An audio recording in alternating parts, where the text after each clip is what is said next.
Szeretettel köszöntelek titeket. Az elmúlt időszakban többször is beszélgettem főleg bojlis horgászokkal a mederegyenletlenségek, törések, szakadások, gödrök, kemény vagy éppen iszapos ajzatú területek, illetve ennek megfelelően az etetésre, horgászatra legalkalmasabb, legígéretesebb helyek szonárral való megtalálásáról. Innen származik az ötlet, hogy talán érdemes volna összeállítani egy olyan anyagot, amely főleg a mederre koncentrál. Már régóta azt gondolom, hogy ez a csodálatos utazás a hallradarok, szonárok világában talán sosem ér majd véget. Mindig lesznek újabb és újabb homlokcsapkodós, hoppá élmények, amelyekből rengeteget lehet tanulni. Ezeket szeretném most megosztani. Tartsatok velem, hogyha izgalmasnak, érdekesnek találjátok ezt. De még mielőtt belekezdenénk, kérlek titeket, hogy iratkozzatok fel a csatornára. Nem azért, hogy nézzétek a csatornámat, hadd építsek még egy házat, hanem azért, mert a magas feliratkozó szám jól esik az ember lelkének, és ezzel is honoráljátok a munkámat. Azon kívül így első kézből kaptok értesítést az újabb anyagokról.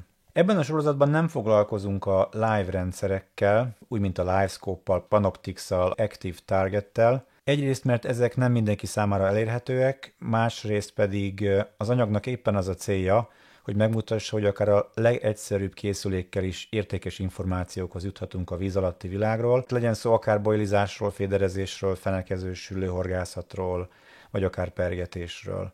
Mert hiába vásároljuk meg a legdrágább csilli-villi felső kategóriás típust, ha nem vagyunk tisztában a működésével, nem tudunk jól navigálni, akkor másra is költhettük volna a pénzünket drága hallradar vagy szonár helyett. A későbbiek során az egyszerűbb készülék típusoktól elmegyünk a komolyabbak felé haladva, és megvizsgáljuk, hogy milyen lehetőségeink vannak.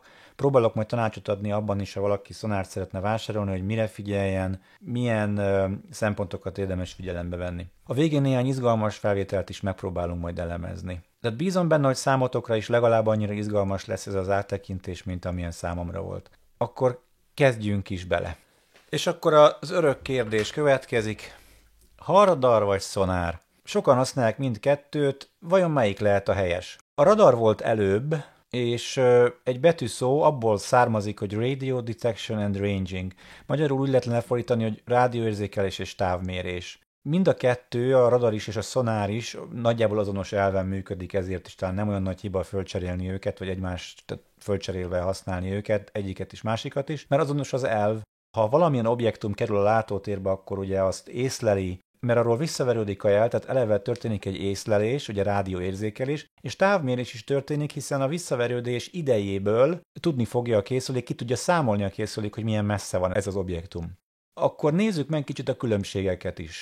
A radar rádióhullámokat használ, melynek a frekvenciája 3 MHz-től 110 GHz-ig terjedhet. A rádióhullámok az úgynevezett elektromágneses spektrumnak az alacsonyabb frekvenciájú végén, szélén tartózkodnak, de rokona ennek megfelelően a mikrohullám, az infravörös hullám, a látható fénytartomány, az ultraviola, a röntgensugárzás és a gamma-sugárzás. Tehát a rádióhullám is a fényhez hasonlóan elektromágneses hullám, aminek az lesz a következménye, hogy fénysebességgel halad, ami 300 000 km/s.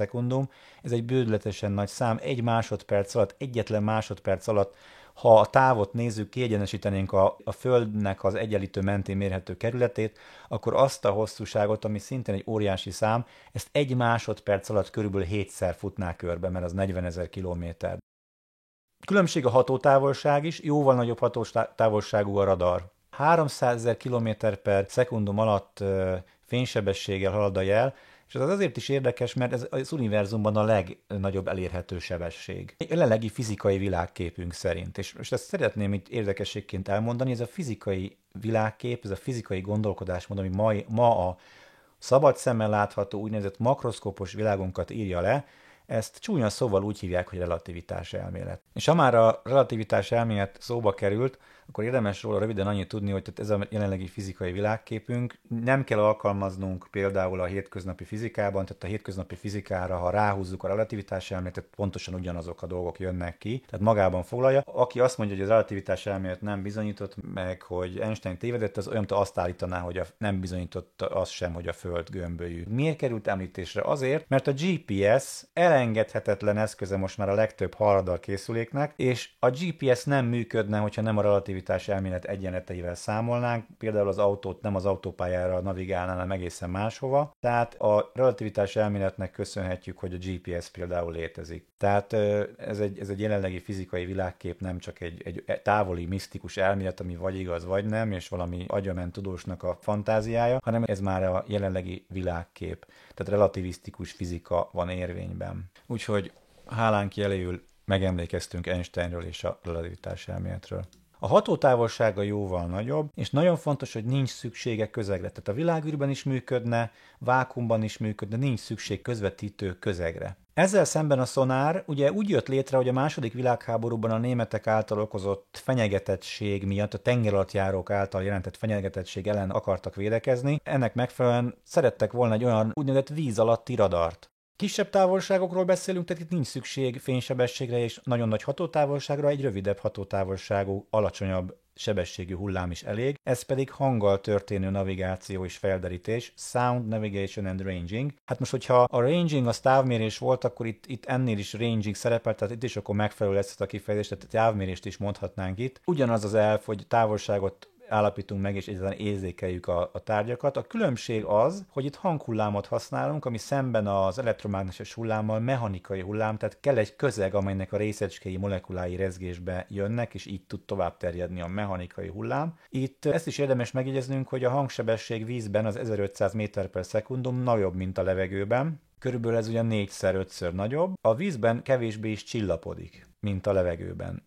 És ez az 1500 méter per szekundum még mindig egy nagyon-nagyon nagy szám, mert azt átváltanánk kilométer per órára, akkor 5400 jön neki. Tehát itt szükség van közegre, és a használt frekvencia 5 kHz-től 2 GHz-ig terjed, erre emlékszünk is nagyjából, hogy ilyen frekvenciák fordulnak elő a beállításoknál és a különböző leírásokban, használati leírásokban ezeket említik, és ugye kisebb hatótávolságú. A szonár működési elve a piezoelektromosságon alapul, vagy piezoelektromos jelenségen, amelynek lényege, hogy bizonyos anyagok, például ilyen a kvarckristály, ha váltakozó elektromos feszültséget kapcsolunk magára a kristályra, akkor az alakot vált és rezgésbe jön. És ugye megfelelő közegben, például milyen a víz, ugye a maga a hullám az mit is jelent, az egy bizonyos rezgési állapot továbbterjedése, és a vízmolekulák rezgésbe jövetelével tovább terjed ez a hullám. Szerencsére a folyamat visszafele is működik, mert hogyha a hullám éri, a beérkező hullám rezgés éri ezt a kristályt és rezgésbe hozza, akkor ugyanúgy feszültség generálódik, feszültség vezethető el a felszínéről, és ennek megfelelően ez egy érzékeny műszerbe vezetve a feszültség ingadozástól függően detektálható a visszatérő hullám is, tehát oda-vissza működik. Egy alapfogalommal érdemes itt megismerkednünk a ping-el, vagy a ping szignállal, ping pulzussal, ami egy darab kibocsátott impulzust jelent, amely 10-20 millisekundumig, hát körülbelül 10-20 millisekundumig tarthat, és itt van az a 200 kHz például, amivel a beállításoknál is találkozunk, ugye hát ez lehet 83 kHz is, ugye a régi klasszikus 60 fokos látószögnél volt a 83 kHz, a klasszikus 20 fokos nyalábnál meg a 200 kHz, de ez már nagyon sokféle frekvencia van. És ez azt jelenti, hogy a 20 millisekundum, a 20 ezred másodperc, az pont 50 része az 1 másodpercnek, tehát akkor a 200 kHz, ami 200 000 rezgést jelent, ennek az 50 részét kell venni. Ha azt kiszámoljuk, akkor az 4 kHz, 4000 rezgés jelenik meg, ez az impulzus tovább terjed. Itt most jelen pillanatban ebben a példában egydimenziós hullámot használtam, egy dimenzió mentén terjed, egy egyenes vonal mentén terjed, és egy falnak ütközve onnan visszapattan, és beérkezik a detektorhoz, és az ehhez szükséges, az odaérkezés és a visszaérkezéshez szükséges időből a készülék kiszámítja a távolságot, mégpedig olyan módon, hogy mivel oda is kellett érnie, meg vissza is, de ugye a pingnek nem csak időtartama és frekvenciája van, hanem egy gyakorisága is, amit nevezhetünk itt most, ne keverjük össze, ping frekvenciának is. Ez egy klasszikus szám, néhány készüléknél ez a 30 ping per másodperc, ping frekvenciának, ping gyakoriságnak, angol ping sebességnek is az angol irodalomban nevezik. Ez nagyon fontos ezt is tudnunk. És ugye azt is fontos tudnunk, hogy a ping jel maga abból áll, hogy kibocsátunk egy jelet, az visszapattan a valamilyen felszínről, most itt egy falról, és visszaérkezik a jeladóba. És ebből kiszámolja a távolságot a készülék, de nagyon fontos, hogy addig nem küld új jelet, tehát nem küld új ping jelet addig, amíg a visszaérkező jelet be nem várta. Most egy kiszámítható, hogyha 30 ping van egy másodpercen belül, akkor egy másodpercet 30 részre felosztva, 33,3333, de kerekítve 33 millisekundum, vagy 33 ezred másodpercnyi idő jut arra, hogy egy ping szignál elhagyja a jeladót, visszapattanjon és visszaérkezzen. Ebből mit lehet kiszámítani? Ismerjük a hangsebességet. A hangsebesség ismeretében ugye ez 0,033 szekundum szorozva 1500 méter per szekund, kijön, hogy 50 métert halad, 50 métert tud maximálisan elhaladni a jel, hogy vissza is érjen, és ebből az következik, hogy mivel oda is kell érnie, meg vissza is, ezért ez 25 méteres mélységre, 25 méteres hatótávolsággal működhet a készülékünk.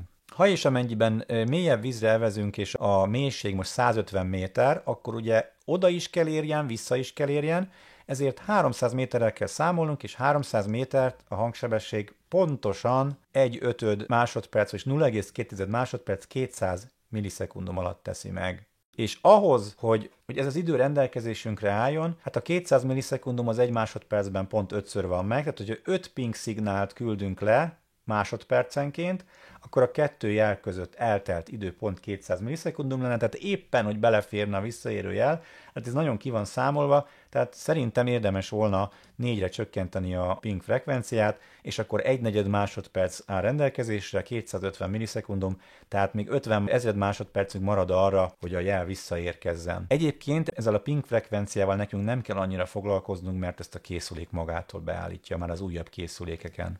Kezdjük a tradicionális szonárnézettel. Miért is van ennek jelentősége? Ez az alapja mindennek, ennek ismerete nélkül nem is érdemes a többi üzemmód használatába belevágni, belekezdeni. Azon kívül ez az az üzemmód, amely valamennyi szonárkészüléken elérhető. Itt látható egy általam rögzített felvétel, egy csodálatosan szép, klasszikus 2D tradicionális szonárkép. Itt látható az én nagy kedvencem, amit mindig használok, a real-time ablak, vagyis a valós idejű ablak, és ha most ezt például ollóval kivágjuk, akkor már is vehetünk egy új monitort. De komolyra fordítva a szót, annyit még szeretnék elmondani, hogy a gyakorlásképpen nagyon-nagyon jó módszer, hogy lesúlyozunk, tehát lebójázunk mondjuk egy fél literes kólás üveget, lehet Pepsi vagy Coca is, de hogyha ezek nincsenek, akkor a Fanta is megteszi természetesen. Tehetünk bele egy kis pici kavicsokat, homokot, vagy egy kevés vizet, és ezt az egyiket például a medertől, a fenéktől mondjuk 2 méteres távolságra, a másikat meg a felszíntől 2 méteres távolságra elhelyezzük,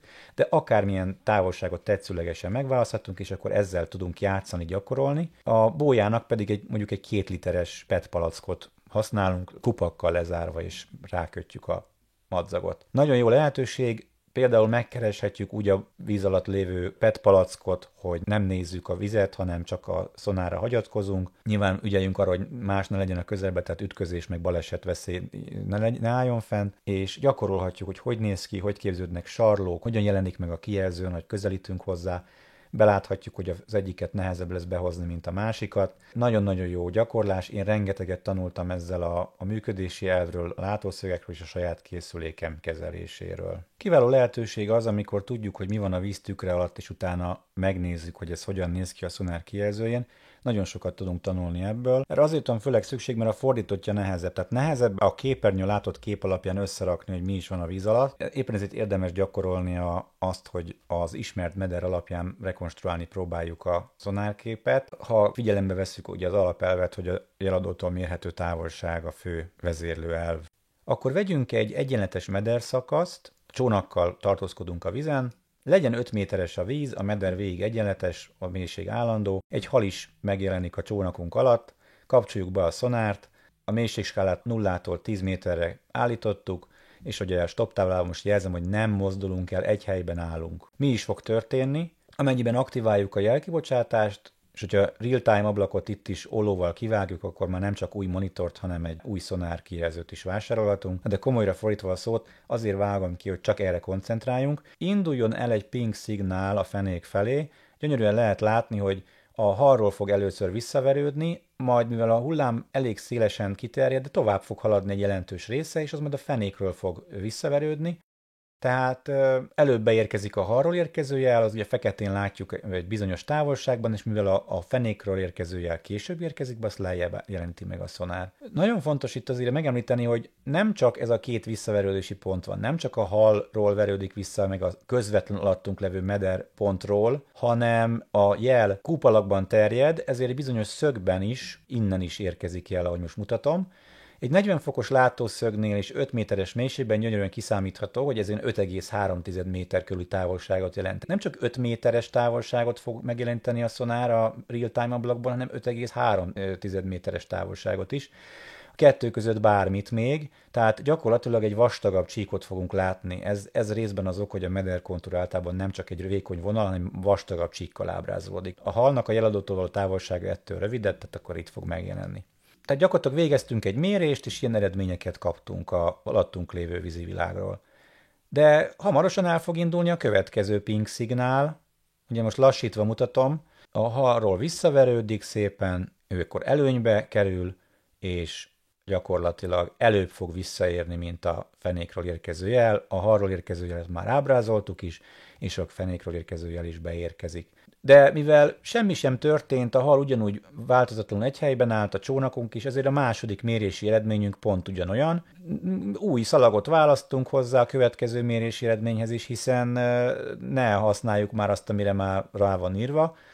Az eredmény most egy újabb eredmény legyen, a csónak most elmozdult már jobb oldal felé a nyílnak megfelelően, és az előzőekkel összehasonlítva a halhoz közelebb kerültünk, és mivel a hal nem változtatta meg a helyét, ezért azt mondhatjuk, hogy közelebb került a jeladóhoz, ezért a következő úgymond mérési eredmény alapján a tesztcsíkon vagy a mérőcsíkon, a papírcsíkon feljebb kerül a jele, hiszen közelebb volt a jeladóhoz. Ha tovább haladunk, és pontosan a hal fölé kerülünk, akkor még közelebb lesz a hal és a jeladó közötti távolság, ezért még följebb kerül a képernyőn, illetve hát azon a kis papírcsíkon, és akkor gyakorlatilag megkaptuk a halsarló egyik felét.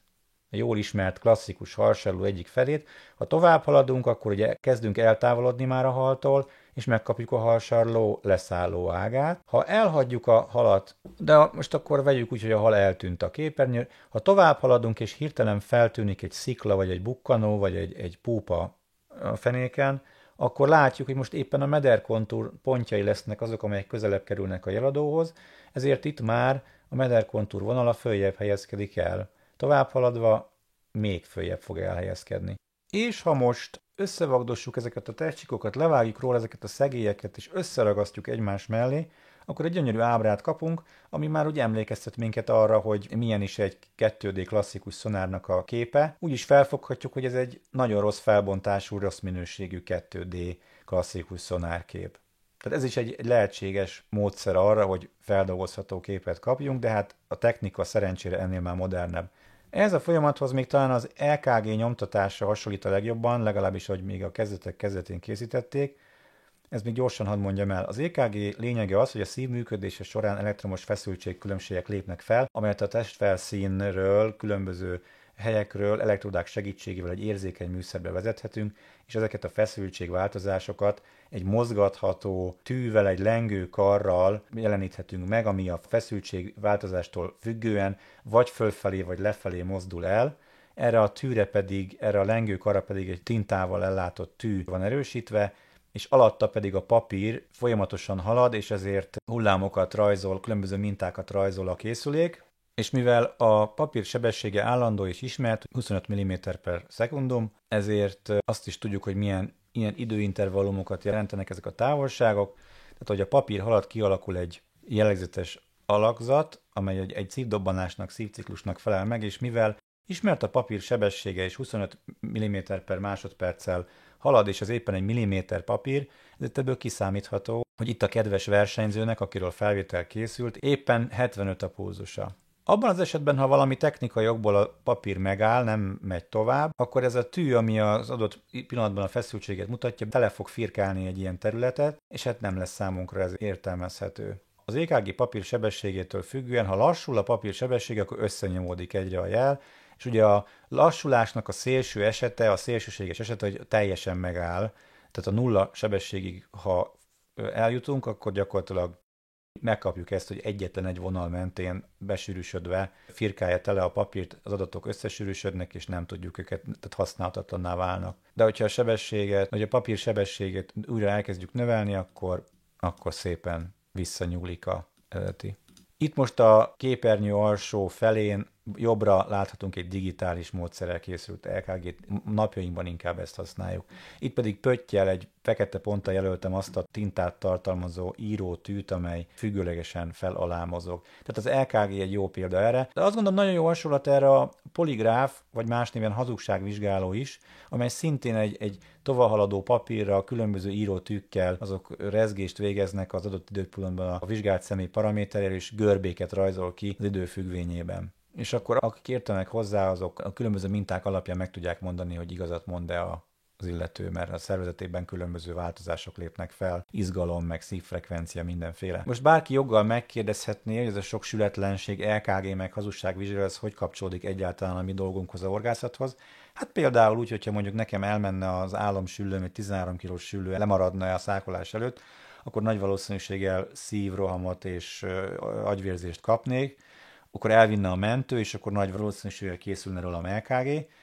A hazugságvizsgáló meg hogy jön a képbe? Ha például a szomszédom azt mondja, hogy a Balatonfenyvesi mólon fogta a 18 kilós nyurgapontyot bojlival, és én gyanítom, hogy nem mondott igazat, akkor például rákapcsolhatjuk a hazugságvizsgálót, és eléggé ravasz kérdésekkel lehet, hogy kiderül, hogy valójában az északi parton fogta a nádas mellett, úszóval és csemegekukrécával, amit nem látott egyébként senki, amúgy sem hinné el senki. Ha pedig a Balatonfenyvesi mólon fogta volna, akkor arról valószínűleg mi is tudnánk.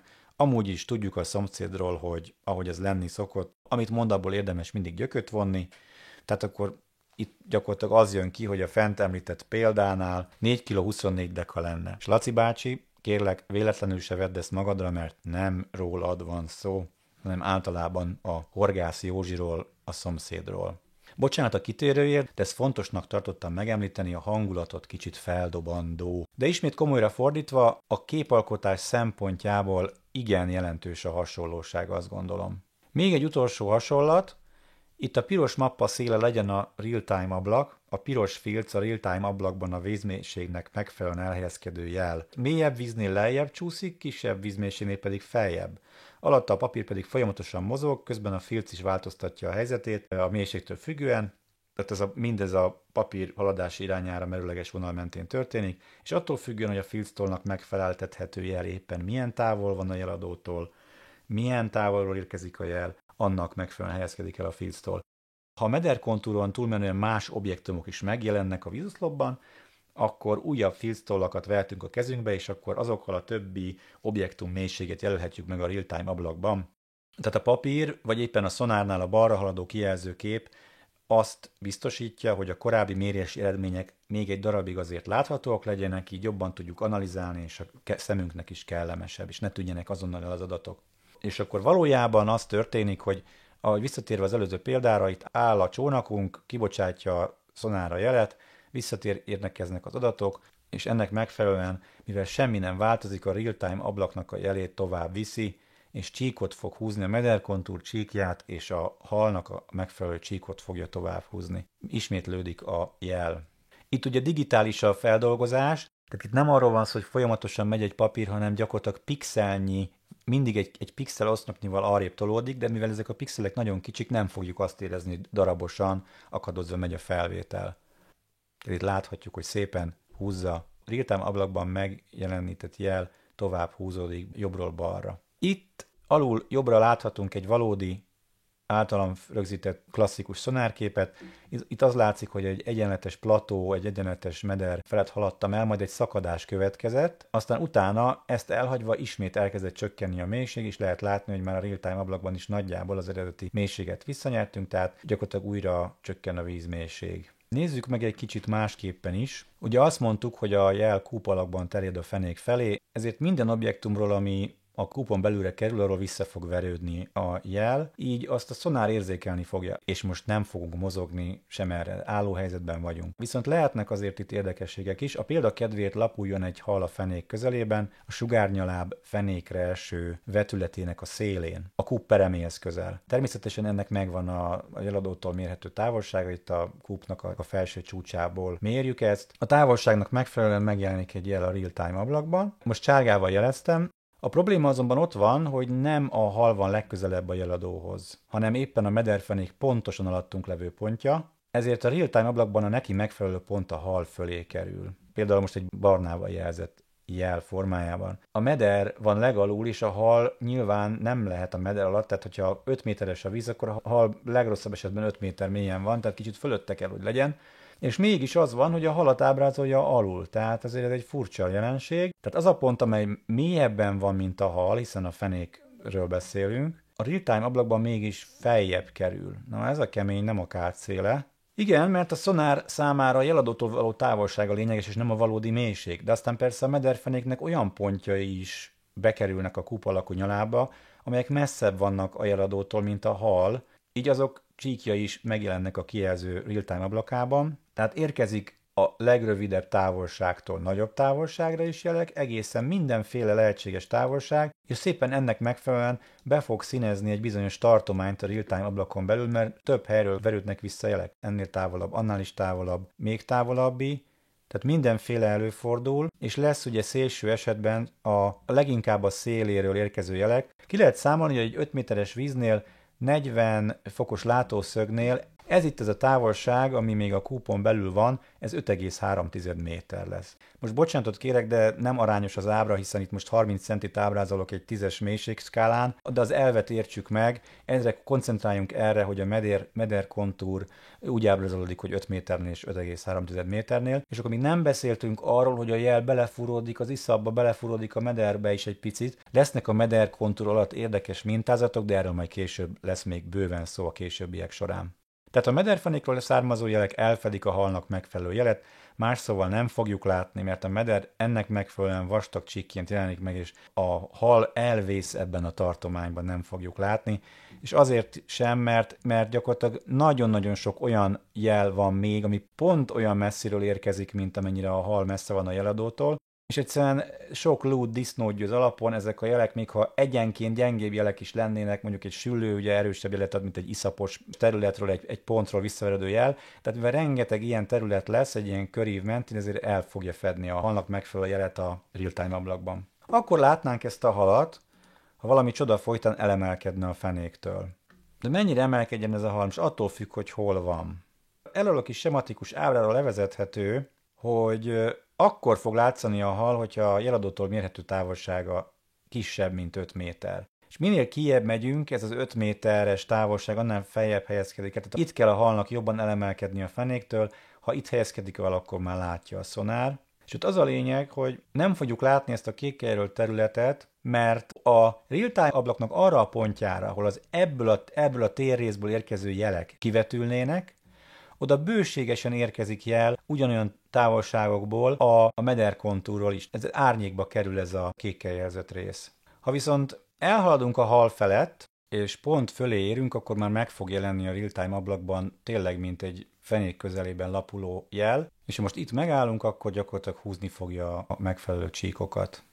Úgy is mondhatjuk, hogy ha a hal felett áthaladunk, akkor lesz egy olyan időintervallum, amikor a hal kikerül a kékkel jelzett részből, és a szonár számára is detektálhatóvá válik, hiszen a jeladótól mérhető távolsága kisebb lesz hirtelen, mint 5 méter, és ezért megjelenik. Tehát azt mondhatjuk, hogy minél inkább a nyaláb szélénél helyezkedik el a hal, annál jobban el kell emelkedni a fenéktől, hogy a szonáron is megmutassa magát.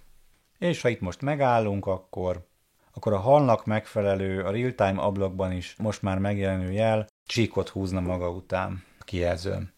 Ez ugye mindegyik példánál a hal jeladótól való távolsága kisebb lesz 5 méternél, kikerül a kékkel jelzett árnyék zónából, és mutatni fogja a készülék. Más a helyzet azonban a víz közt elhelyezkedő halakkal, vagy bármilyen más objektummal, a jeladótól való távolságunknak megfelelő helyen jelennek majd meg a kijelzőn. A középvonal mentén elhelyezkedőkről nagyobb erősségű, intenzív jel érkezik, oldalról már gyengébb, ezért az valószínűleg nem sárga színnel, hanem barnával jelenik meg, feltéve, hogy a színpalettán ezek a színek képviselik a legerősebb, illetve a leggyengébb jelet. Hát én magamból indultam ki, mert én most pont olyan színpalettát használok ennél a nézetnél, amikor a citromsárga jelenti a legerősebb jelet, és a barna az inkább gyengébbet. Joggal feltételezhetjük, hogy a barna szín miatt az ajzat is inkább iszapos, vagy legalábbis lágyabb állagú ebben a konkrét példában. De erről majd a továbbiakban lesz szó. Mint hogy arról is, hogy az ajzatba is belefúródnak nagyjából a hullámok, nem mindegyik hullám pattan vissza a mederkontúr síkjáról, kicsit bele is fúródik, majd onnan is visszatér, ezért itt már érdekes, szemcsésebb alakzatok, minták jönnek létre, de ezekről majd bőven lesz szó a későbbiek során. A szaggatott vonallal megrajzolt kör arra utal, hogy függetlenül attól, hogy az adott hal vagy objektum a kör mentén pontosan hol helyezkedik el, tehát bárhol elhelyezkedhet a körvonal mentén, a szonár nem tud információt adni a hal pontos helyéről, mert a körív minden egyes pontja ugyanolyan távolságra van a jeladótól. Tehát ha két hal is van a körív mentén, akkor nem valószínű, hogy el tudja őket különíteni egymástól a szonár, hiszen mindkét halról érkező jelet pontosan ugyanott jeleníti meg a real-time ablakban. Tehát akkor körbe is rakhatnánk halakkal ezt a körvonalat, valószínűleg egy halnak megfelelő képet látnánk a real-time ablakban. És akkor ennek megfelelően, mivel álló helyzetben vagyunk, az összes real-time ablakban megjelenő pontot, ha nem történik mozgás a vízoszlopban, és én sem megyek arrébb, akkor ezeknek a jeleknek végig húzni fogja a csíkját a bal oldalon.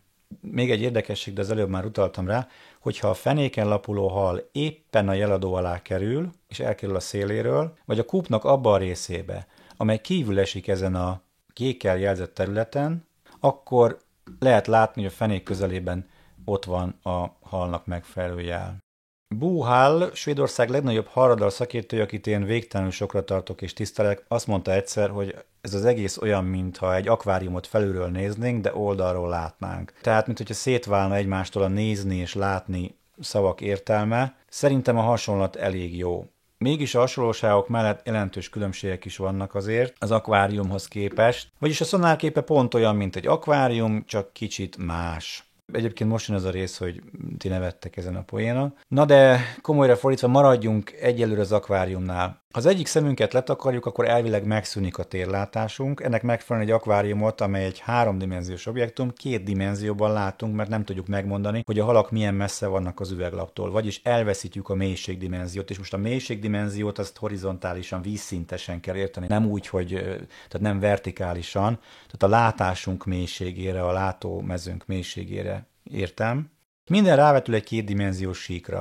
Akkor is ez történik, amikor fényképet készítünk róla. A fénykép csak 2-dimenziós. Hasonló helyzet az is, amikor például egy neoncsővel oldalról megvilágítjuk az akváriumot, és a közelben lévő fehér falra kivetülnek az árnyékok. Az árnyék gyakorlatilag egy összegzett kép, eltűnik a mélységdimenzió, tehát gyakorlatilag ugyanúgy fognak megjelenni az azonos objektumok, teljesen függetlenül, hogy most a hátsó falhoz voltak-e közelebb, vagy a neoncsőhöz közelebbi falhoz voltak közel, vagy beljebb voltak. Teljesen mindegy, tehát elveszítjük a mélységdimenziót. Ezt a távolságot elveszítjük. A kép alapján, az árnyékkép alapján nem fogjuk tudni megmondani, hogy a hal milyen messze volt az akvárium üveglapjától. Amikor azt mondom, hogy összegzett kép, akkor attól tekintsünk el, hogy a színeket elveszítjük, a fotó esetén nem, de az árnyéknál igen. Tehát 2 dimenzióba sűrítettünk egy 3-dimenziós objektumot, legalábbis annak a képét. Sejtjük, hogy ezek az álomszép diszkoszhalak az üveglaphoz közel helyezkedhetnek el, hiszen súg nekünk a háttér, a növényzet, de ha az akvárium üres lenne, és csak a halak lennének benne, akkor nem tudnánk pontosan megmondani, hogy hol helyezkednek el a halak pontosan az üvegfalhoz képest. Egy biztos, hogy az üveglap mögött vannak, hiszen fordítottja nem lehetséges. Vagy legalábbis az nem egészséges a diszkoszhalaknak, az a helyzet. Pont ahogyan itt is nehéz lenne azt megmondani, hogy a 2 rózsaszín hal közül melyik van hozzánk közelebb, de szerintem azt sem tudjuk megállapítani, hogy ez a halacska itt fönt a növényzet vonala előtt, tehát a növényzet síkja előtt vagy mögött helyezkedik el. A vitorláshal esetén nyilvánvaló, bár nem tudjuk itt sem, mekkora a távolság a növényzet és a hal között, ahhoz, hogy ezt tudjuk, felülről is bele kellene pillantanunk az akváriumba. Most az akvárium és a szonár között mégiscsak nézzünk egy igen jelentős különbséget. Míg jobb oldalon az akváriumban gyönyörködő megfigyelő erre a lapra merőleges irányból nézi az akváriumot, akkor mindent fog látni lényegében egy síkra vetítve, kivétel, amikor az egyes struktúrák valamit kitakarnak. Tehát például ebben az esetben, míg a szonár kúp alakban a térnek csak egy bizonyos részéről szerez információt, a megfigyelő látni fogja ezt a halat, a szonár nem fogja mutatni, mert kívül esik ezen a szürkével jelzett kúpon. Míg jobb oldalon az akváriumban gyönyörködő megfigyelő, ha az oldalap felől nézi, akkor mindent fog látni, lényegében egy síkban. Kivétel, amikor az egyes struktúrák kitakarnak valamit, tehát nem tudjuk, hogy az előbb látott példánál, nem tudjuk, hogy a vitorlás mögött nem tartózkodik-e egy kisebb méretű hal. Akkor hiába nézni a megfigyelő az akváriumot, nem venné észre azt a kisebb méretű halat. Ezt leszámítva az akváriumban gyönyörködő megfigyelő mindent lát az akváriumon belül, leszámítva a kitakarásokat. Ezzel szemben a szonár csak egy kúp alakú térrészt lát át, ami nem esik bele ebbe a szürkén feltüntetett nyalába, arról gyakorlatilag nem kapunk információt. A bal oldali ábra itt most egy keresztmetszeti kép. Ezt látjuk, ha erről az oldaláról nézzük az akváriumot, tehát így ebben az irányban. Minél közelebb vagyunk a vízfelszínhez, annál kevesebb információt gyűjt a szonár. Minél lejjebb vagyunk, annál több információ sűrűsödik bele ha csúnyán akarok beszélni, akkor egy egydimenziós vonalba, egyenesbe, ha szépen magyarul akarom mondani, akkor real-time ablakba. Ebben a példában a megfigyelő látja a halat, a szonár viszont nem fogja mutatni, mivel kívül esik a kúp alakú nyalábon. Még egy érdekesség, ha nagyobb hal kitakarja mögötte lévő kisebbet, akkor a jobb oldali megfigyelő biztosan nem fogja látni. A szonár esetén azonban előfordulhat, hogy észlelhetjük, mivel a kisebb hal közelebb helyezkedik el a jeladóhoz, annak ellenére, hogy ugyanabban a mélységben tartózkodik. Tehát a megfigyelő számára egy síkban vannak, nem fogja kitakarja a nagyobb a kisebbet, de megtörténhet, hogy a kisebb hal jele, mivel közelebb van a jeladóhoz, a nagyobb hal jele fölé kerülhet. De ha nagyon közel vannak egymáshoz, és nagyon közel vannak a nyaláb középvonalához, akkor lehet, hogy a jelük összeolvad, és nem tudjuk őket elkülöníteni. Ebben a példában én most hagytam egy kis fehér területet közöttük, tehát a szonár itt két halat fog mutatni, a két jel élesen elkülönül. Összefoglalva, a szonár esetében azt mondhatjuk, hogy a klasszikus, tradicionális 2D üzemmód a háromdimenziós vízoszlop kúpba éppen beleeső részéből gyűjt információt, és ezt egy dimenzióba, egy egyenes vonalba, csíkba sűríti össze, és amely kívül esik a most éppen szürkével jelzett részen, azt a szonár nem tudja megjeleníteni.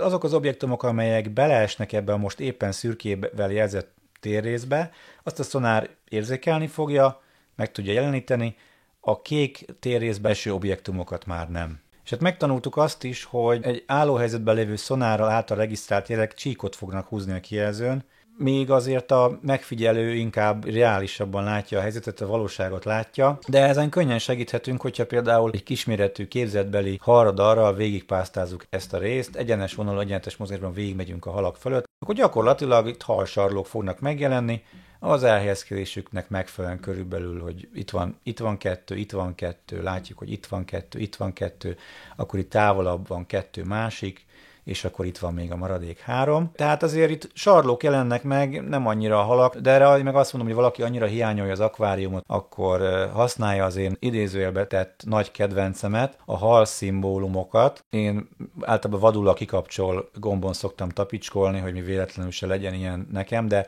valaki hiányolja az akváriumot és halacskákat szeretne, akkor ezt aktiválva gyönyörűen megteheti, és már is megvan az akvárium feeling. Még egy gondolat.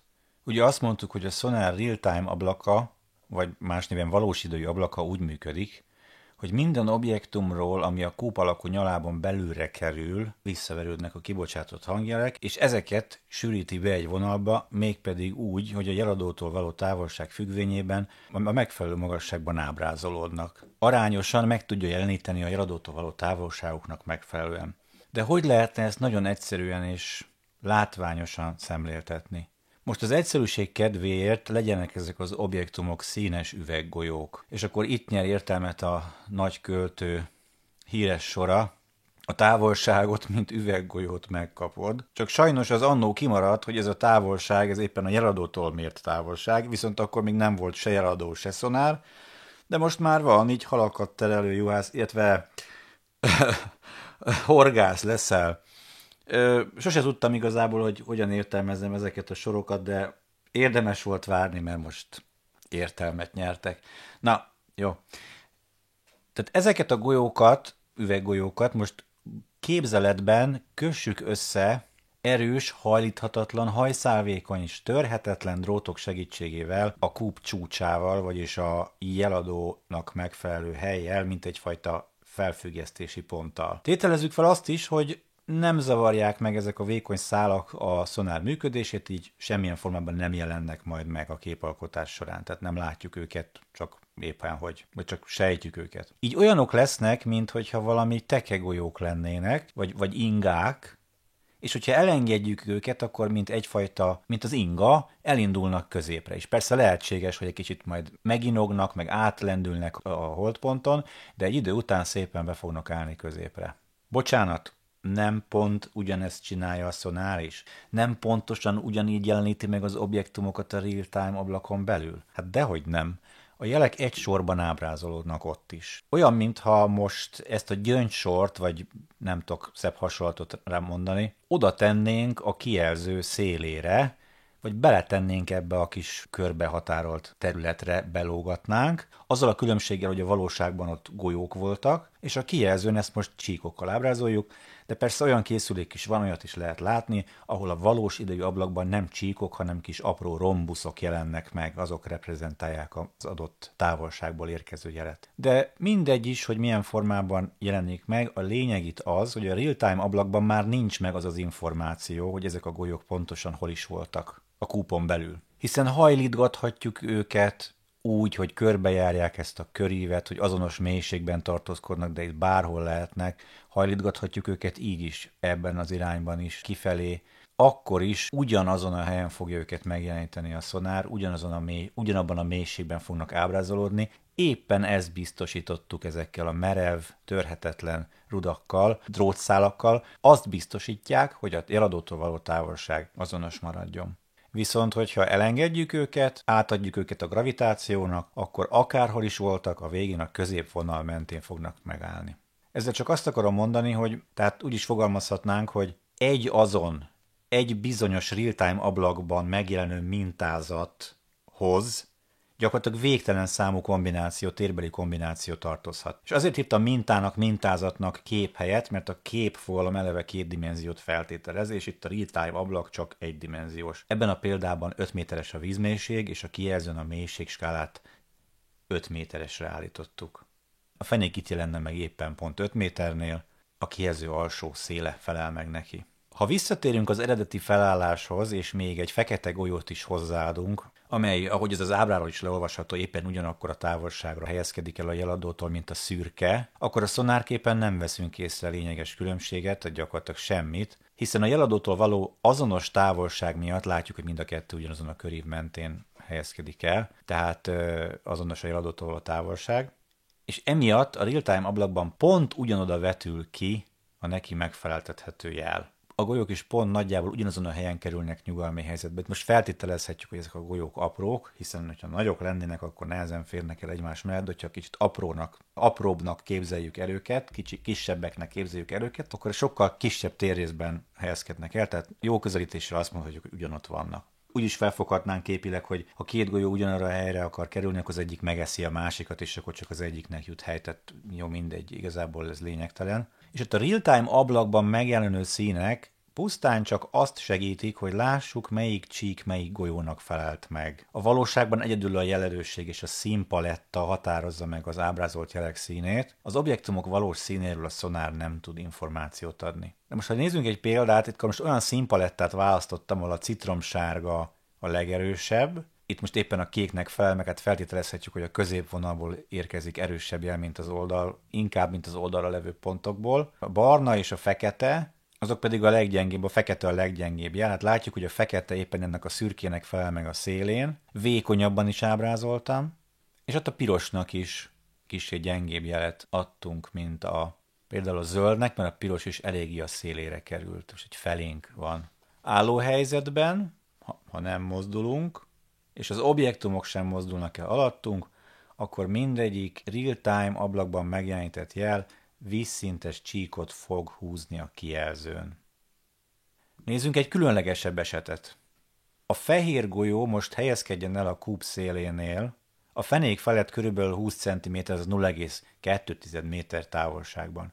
Kiszámíthatjuk úgy nagyjából, hogy a jeladó látószöge, ha a jeladó látószöge 40 fokos, és a legtöbb példában itt most 40 fokosat használok, akkor a jeladótól mérhető távolság az körülbelül 5,1 méter lesz ez a szakasz. Most nézzük meg, hogy mi történik, ha a golyót elengedjük. Mivel a víz csak 5 méter mély, és ez a képzeletbeli lengőkar 5,1 méter hosszú, és a golyót elengedjük, akkor előbb fog a mederfenékbe ütközni, mederfenékben elakadni, mielőtt még a szonárfej alá, pontosabban a középvonalba kerülhetne. Nem fog odaférni. Hiszen hogyan férhetne egy 5 méteres mélységben el egy 5,1 méteres rúd? Vagy egy 5,1 méteres távolság? Nem fog odaférni, ha csak valami brutális erővel mégis nem toljuk ide be, és ha például belefúrodhatna az iszapba, tehát iszapos lenne az alja, akkor talán itt a mederkontúrtól pont 10 cm mélyen, akkor belefúrodna az iszapba, és végül a mederkontúr vonala alatt 10 cm mélyen köt neki. De akkor ezt mi már nem látnánk, mert eltűnne a szemünk elől, illetve a szonár sem mutatná. Természetesen. Ha kemény az ajzat, mondjuk sziklás, akkor ez nem lehetséges, és akkor gyakorlatilag körülbelül itt akadna el a középvonaltól, a középponttól körülbelül 1 méteres távolságra oldalra. 40 fokos látószögnél, 5 méteres mélységnél ez a sugár a kúp alakú nyalábnak a fenékre eső vetületének, a kör alakú vetületének a sugara az 1,8 méter lenne. Ha viszont kijelölünk egy útvonalat, és annak mentén haladunk, akkor a kúp alakú nyaláb egy fektetett háromszög alapú hasábot ír le, vagy feszít ki, úgy is mondhatjuk. És hogyha nem buktam volna meg annak idején rajzból, akkor valahogy így rajzoltam volna le. De most nézzétek el nekem ezt a inkább sematikusabb ábrát. Sajnos nem vagyok egy Picasso, de azért talán jó lesz így is. Most akkor helyezzünk el 3 golyót az útvonal mentén, és állítsunk egy megfigyelőt az útvonal mellé, ő oldalról fogja nézni a vízoszlopot. Egy másik megfigyelő pedig az útvonalon áll, és annak irányába is néz. Mit fognak ők látni? Az oldalról néző megfigyelő azt látja, hogy a zöld golyó van a legkisebb mélységben, és a középvonaltól kissé jobbra, vagyis a menetirányban előrébb helyezkedik el. Mert ugye ő oldalról nézi ezeket, és lejátszik, hogy a zöld golyó előrébb van. A kék golyó van a legmélyebben, és éppen a középvonalban, a jeladó alatt. A piros golyó mélyebben van, mint a zöld, de feljebb, mint a kék, és a kúp középvonalától balra, vagyis a menetirány szempontjából hátrébb helyezkedik el. Ha a kúp alakú nyaláb szabad szemmel is látható lenne, akkor oldalról nézve egy egyenlő szárú háromszögnek látszana, de természetesen ez a valóságban nem látszik. Az útirányba tekintő megfigyelő azt látja, hogy a zöld golyó van legfelül, a középvonaltól kissé balra, az útirány az út középvonalától balra, a kék van legmélyebben, itt is éppen a középvonalban. A piros a kettő közötti mélységben, és a középvonaltól kissé jobbra. Most az oldalról néző megfigyelőt megkérjük, hogy készítsen egy fotót arról, amit lát.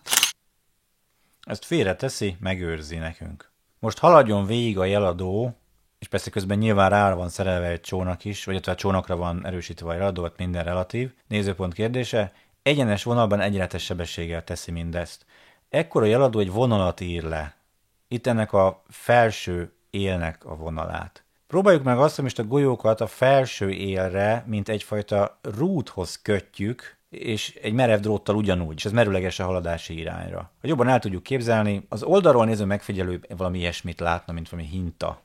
Most gondolatban erősítsünk 2 törhetetlen üveglapot erre a felső élre, zsanérok segítségével. Mintha 2 ajtó lenne. Nyomjuk őket egymáshoz az ábrán látható módon. Nyilak is mutatják. Bang. Persze itt is figyelünk arra, hogy az üveglapok szélessége pont 5 méter legyen, most ebben a konkrét példában, általánosságban fogalmazva olyan széles legyen, mint amilyen az alattunk levő mélység. Mert ha ez nem így lenne, akkor az üveglapok összecsukásakor beleakadnának a mederfenékbe, és nem tudnák ellátni feladatokat ebben a gondolatkísérletben. Nevezetesen, hogy mindent összepréseljenek egy síkba. Ebből pedig az következik, hogyha bármilyen objektum az útvonaltól messzebb helyezkedik el, mint 5 méter, tehát például itt, ebben a térrészben, vagy itt a másik oldalon itt, ez alatt a kék lap alatt, akkor ezek el tudnának bújni a középvonal felé becsapódó, vagy zuhanó, vagy bemozgó üveglapok elől, őket nem kaszálja el az üveglap, hogy szépen fogalmazzak.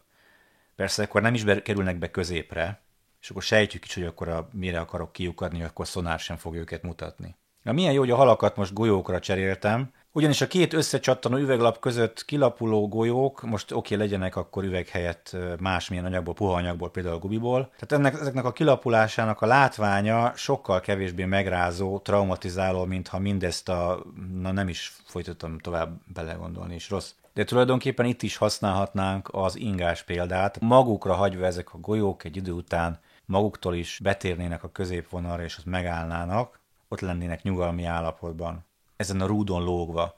De mit fognak látni a megfigyelők ez alkalommal?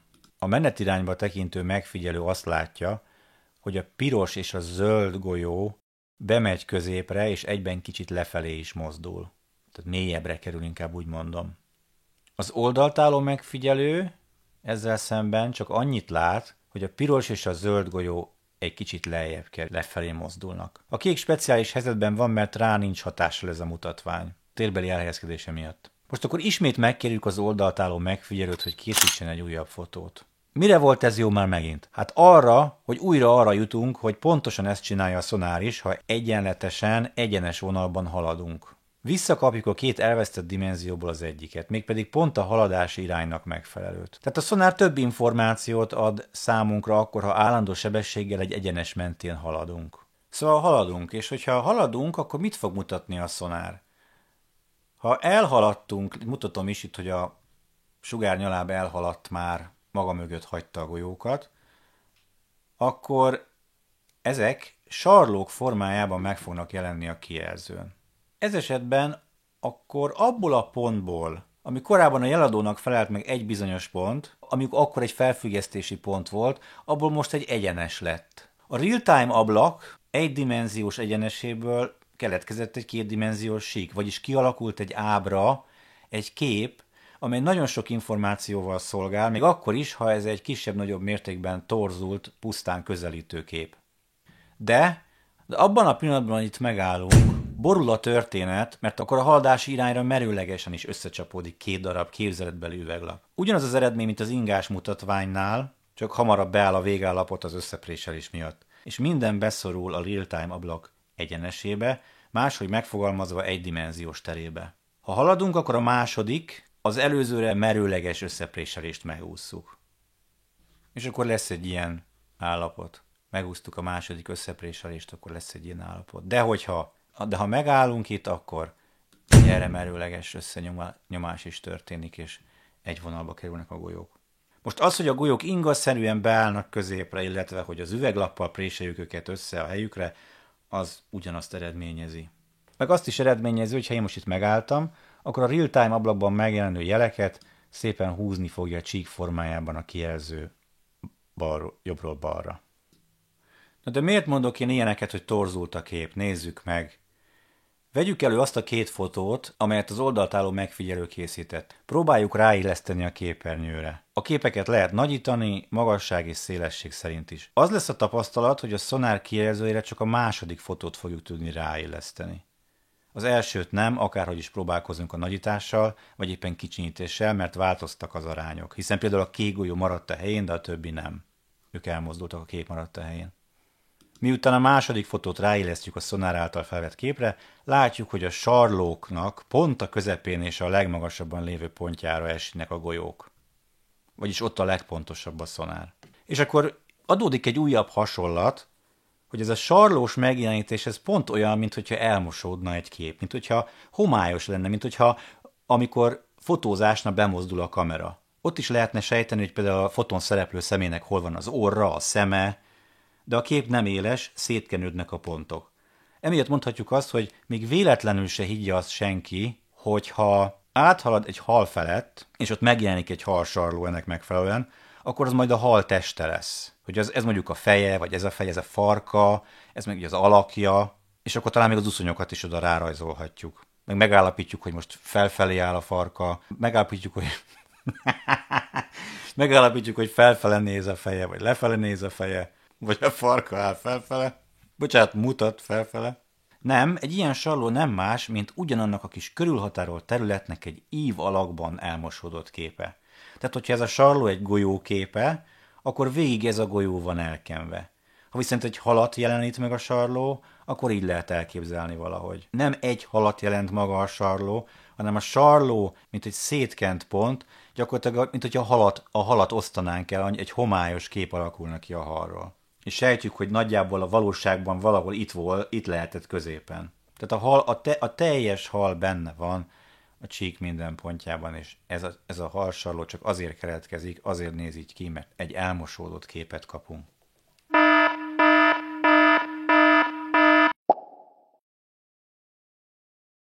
Gyorsan foglaljuk össze nagyon röviden az előzőeket. A szonár képalkotása során elveszítünk egy vagy két dimenziót. Ha például egy kockától elveszünk egy dimenziót, akkor egy négyzet lesz belőle. Ha a négyzettől is elveszünk egy dimenziót, például a szélességét, akkor egy vonal lesz belőle. Ha vonalat megfosztjuk a hosszúságától, akkor egy pont lesz. A másik nagyon lényeges dolog, hogy a lengőkaros hasonlat és az üveglapokkal való összepréseléses hasonlat is csak egy képzeletbeli művelet, de mégis gyakorlatilag pontosan így történik a képalkotás. Tehát csak azt akartam ezzel mutatni, hogy alkot képet a szonár. A példának felhozott golyóknak van egy bizonyos térbeli elhelyezkedése a valóságban. Viszont a szonár azt csinálja, hogy a távolságot fixen tartó lengőkarokkal beviszi az objektumokat középre. Talán az üveglapos példa mégis jobb, mert jobban visszaadja, hogy itt két dimenziót veszítünk el egymás után. Tehát csak a jeladótól mérhető távolság marad meg, és mivel a jeladó áll, ezért ez egy azon ponttól mérhető távolság lesz. Tehát bemennek középre, és akkor ezeket jeleníti meg a real-time ablakban, mint egy egyenesben. Ugyanezt megnézve a két irányból összenyomós példával, látjuk, hogy így elveszítettünk egy dimenziót, így meg még egy dimenziót elveszítünk. Más a helyzet azonban, amikor egyenes vonalban egyenletes sebességgel mozgó jeladó alkot képet. A jeladó egyenes vonalat húz maga után, így logikus, hogy most nem egy ponttól, hanem egy vonaltól, pontosabban az általunk megtett útvonaltól mérhető távolságról van szó. Tehát egy egyenestől való távolságot mérünk, nem pedig egy ponttól mért távolságot. Más szavakkal a szonár képalkotása itt olyan, mintha csak egy dimenziót veszítenénk el. Az előbbi példában a tér két lépésben egy egyenesbe szorul bele, a jelenlegi példában pedig a tér csak egy dimenziót veszít, és nem egy egyenes, hanem egy sík lesz belőle. Látjuk is. Vagyis egy ábra, ha elhaladunk a golyók felett. Viszont ha valamikor megállunk, akkor elkerülhetetlenül abban a pillanatban elveszítünk még egy dimenziót, és ott vagyunk, ahol a part szakad. Az egyenes mentén elhelyezkedő felfüggesztési pontok, tehát itt, itt és itt és itt, ismét egy pontba tömörülnek. És ismét csak a real-time ablakunk van. És hogyha a golyók sem mozognak, ahogy mi sem mozgunk, akkor a képernyő bal oldala felé csíkokat fognak húzni a jelek. Ez azért elég nagy visszalépés a halsarlós ábrához képest. Azt is szeretném még egyszer hangsúlyozni, hogy a színek itt csak a szemléltetés kedvéért ilyenek, mivel a szonár színpalettát is használ, ezért nem teljesen igaz az, amit korábban mondtam, hogy a real-time ablak alapján fogalmunk sincs, hogy hol helyezkedik el az objektum, mert a színskála valójában súghat nekünk. Itt most a szürke golyó ugyanolyan távolságokban fog maradni a jeladótól, mégis erősebb a jel, ha középen helyezkedik el, pont a jeladó alatt. És akkor joggal feltételezhetjük, hogy amennyiben ennek a színskálának a citromsárga a legerősebb színe, akkor itt most a legerősebb színnel fogja megjeleníteni, mert pont a jeladó alatt van. Viszont ugyanolyan jeladótól mérhető távolság mellett, minél jobban kiviszem a szélére, annál gyengébb jelet kapok. És mivel most nekem egy ilyen színpalettám van, hogy a legerősebb jel az a citromsárga, aztán átmegyünk narancsárgába, barnába és feketébe, ezért itt most egy kicsit gyengébb lett már a jel, mert kimentem a széle felé. Ha tovább viszem a kúp palástja felé, és hogyha most az objektum a kúp palástja mentén helyezkedik el valahol egészen a szélén, golyó, hal vagy akármilyen más objektum, akkor még gyengébb jelet kapok, és akkor a színpalettának már esetleg a barna vagy a fekete színével jelenik meg az objektum, esetleg még vékonyabb is lesz a jel, attól függ, hogy milyen színskálát használok. De az továbbra is igaz, hogy azt nem tudom megmondani, hogy a szaggatott körvonal mentén hol helyezkedik el, mert mindegyik helyről a szaggatott körvonal mentén minden pontról ugyanolyan erősségű jelet adna a térbeli szimmetria miatt. Tehát a színpaletta azért valamennyire súg nekünk. Tehát ismerve a színpalettámat, tudom, hogy a citromsárga a legerősebb jel. Ebből, hogy itt barnán ábrázolódik egy vízközti objektum, arra következtethetek, hogy biztos, hogy nem a középvonalban helyezkedik el az objektum. Még egy utolsó szempont, a geometriai okokból történő torzítás annál nagyobb, minél távolabb helyezkedünk el a jeladótól. Erről is lesz majd később részletesebben szó, de most nagyon tömören. Itt ugyanolyan golyókat helyeztünk el különböző mélységekben, szépen látszik, hogyha ezek felett elhaladunk, akkor a sarlóképződés a legmélyebben elhelyezkedő golyók esetén lesz a legkifejezettebb. Ennek is geometriai oka van, hiszen minél messzebb vagyok a jeladótól, annál nagyobb távolságot fog be a szonár sugárnyalábja, minél közelebb vagyok a jeladóhoz, annál kisebb az a térrész, ami bekerül a sugárnyalábba, ami bekerül az érzékelés elnyője alá, ezért a sarlóképződés egyre kevésbé érvényesül. De erről majd szintén fogunk részletesebben majd még beszélni a szkennerő üzemmódokkal való összehasonlításnál. Miért van ez? Azért, mert a szonár képalkotása nem olyan, mint ahogy mi fotót készítünk, vagy valamit kivetítünk egy falra vagy vetítővászonra, ezért torzítani fog. Az akvárium oldalról való megfigyelésénél, fotókészítésénél, lámpával falra történő kivetítésnél ugyanúgy elveszítünk egy dimenziót, nevezetesen ezt a mélységet, most nem ezt a mélységet értem alatta, hanem ezt, a szemünktől való távolságot. Minden belevetül egy kétdimenziós képbe, viszont fontos alapelv, hogy itt állandó marad a magasság, ez a dimenzió. Emiatt a falon pont olyan magasságban lesznek a halak, vagy a bármilyen objektum, ami itt megjelenik, vagy a fényképen is, a róla készült fotón is mindenhol, minden objektum abban a magasságban ábrázolódik, ahogy ezt a valóságban is látjuk.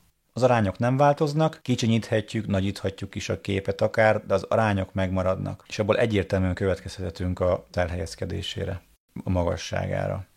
Itt ami állandó marad, az az objektumoknak a vízfelszíntől való távolsága. A távolságmérés pedig merőleges a vízfelszín síkjára. A szonárnál torzul a kép, mivel itt egészen más marad állandó. Egy bizonyos ponttól, nevezetesen a jeladótól mért távolság marad állandó. Más szavakkal a szonár képalkotásának geometriája más, mint ahogyan azt a hétköznapi szemléletünk alapján feltételezhetnénk.